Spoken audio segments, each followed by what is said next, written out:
1 अक्टूबर 2025 को यूएस में गवर्नमेंट का शटडाउन हो गया, यानी कि सरकार ने अपना कामकाज बंद कर दिया है। 100% बंद नहीं किया है, लेकिन सरकार के ज्यादातर डिपार्टमेंट ने काम करना बंद कर दिया है, क्योंकि प्रेसिडेंट डोनाल्ड ट्रंप और कांग्रेस, जो कि वहां की संसद है, दोनों बजट पर टाइम से एग्रीमेंट नहीं कर पाए, जिसकी वजह से कामकाज रुक गया है। दरअसल यूएस में 1 अक्टूबर को फाइनेंशियल ईयर स्टार्ट होता है और इसके पहले कांग्रेस को बजट अप्रूव करना होता है। जैसा कि हमारे देश में होता है, सरकार कोई भी पैसा अपनी मर्जी से खर्च नहीं कर सकती।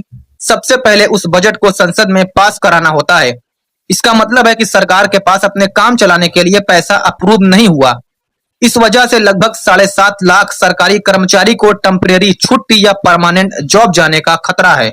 बहुत सारे गवर्नमेंट ऑफिसेस बंद हो रहे हैं, कुछ हमेशा के लिए भी बंद हो सकते हैं।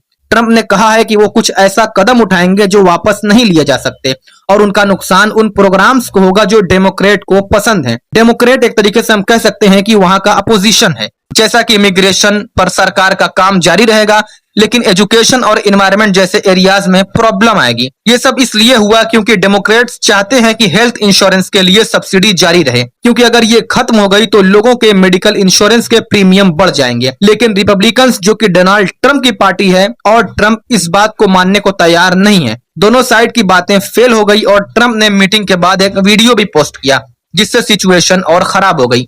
अभी तक किसी के पास शटडाउन खत्म करने का क्लियर सॉल्यूशन नहीं है। इस शटडाउन का असर इकोनॉमी पर भी पड़ेगा। सरकार की इंपॉर्टेंट रिपोर्ट्स जैसे कि मंथली जॉब रिपोर्ट्स डिले हो सकती है। फाइनेंशियल मार्केट भी इस बार ज्यादा रिएक्ट कर सकते हैं, क्योंकि बातचीत रुक गई है। ट्रंप की टीम ने डिपार्टमेंट को सिर्फ टेम्परेरी लीव नहीं, बल्कि परमानेंट जॉब खत्म करने के लिए भी रेडी रहने को कहा है। हेल्थ प्रोग्राम्स जैसे कि मेडिकेयर और मेडिकेड वो चलते रहेंगे, लेकिन स्टाफ कम होने की वजह से डिले हो सकता है।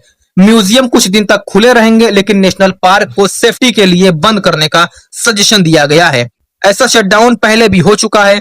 ट्रंप के पहले टर्म में 35 दिन का सबसे लंबा शटडाउन हुआ था, और 2013 में ओबामा के टाइम भी 16 दिन तक सरकार बंद रही थी। ऐसा शटडाउन का सबसे बड़ा नुकसान आम लोगों को होता है। सर्विसेज रुक जाती हैं, सैलरीज और पेमेंट डिले हो जाते हैं, और देश की इकोनॉमी में अनसर्टेनिटी बढ़ जाती है। अगर हम यूएसए की इस सिचुएशन को देखें तो इससे अमेरिका के कुछ सेक्टर्स नहीं, बल्कि ओवरऑल इकोनॉमी पर इंपैक्ट देखने को मिल सकता है।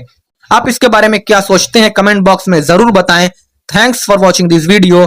जय हिंद।